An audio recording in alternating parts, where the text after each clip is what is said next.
Watch to the very end to learn the complete story of Hollywood icon Clint Eastwood's abrupt resignation from Jimmy Kimmel's show. Even if you've already seen the headlines, this will make you reevaluate everything you believed to be true about both men. It's not just a late-night argument. When Clint arrived on stage with his signature blazer, pants, and gravelly voice, it all began. He walked confidently onto the stage and shook hands with Jimmy and became interested in politics. Right away, Clint erupted into a fervent defense of the message sent by his most recent photograph, which defied the prevailing sentiment in the media at the moment. His eyes flashed and his voice was elevated over Jimmy's rehearsed introduction. Was this part of the show, or was there anything more significant going on? The audience moved around in their seats. Taken by surprise, Jimmy attempted to guide him back to cheerful conversation. "We're here to talk about movies," Jimmy remarked, his laughter trembling. Clint, however, would have none of it. His caustic comment about Hollywood insiders and late-night society in general, in response, raised doubts about Jimmy's allegiance. The applaud meter didn't say anything. The orchestra may be seen on camera. Under the bright stage lights, the tension crackled like static electricity. Producers looked at each other anxiously backstage. According to rumors, Clint's team had already sent out a message asking for a more in-depth conversation, a so-called tell-all part. Jimmy, however, was not informed. Clint dismissed the production's attempt to pause for a commercial break and continued his nearly 3-minute tirade. This practice is not common.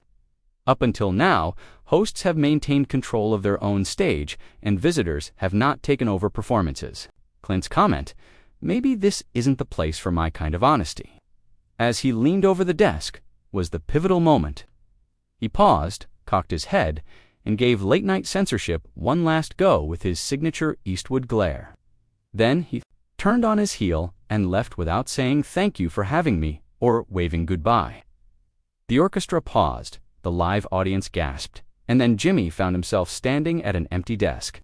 In the next minutes, Jimmy bounced back with much-needed professionalism, pledging to keep the audience interested and cracking jokes about wardrobe problems while performing.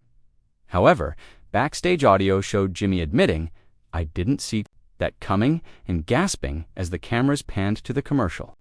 Videos of the altercation quickly went popular on social media, with followers arguing over who was right. The band's first song was played, but #Eastwood Kimmel was already well known. According to industry insiders, the two superstars have now decided to have a private meeting to resolve their issues.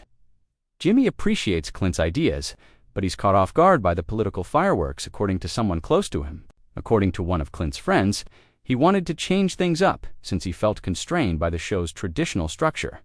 As of yet, neither party has made a formal statement, but following the fade-out, radio programs and podcasts began to repeat every second, examining tone, body language, and that fateful eyebrow raise.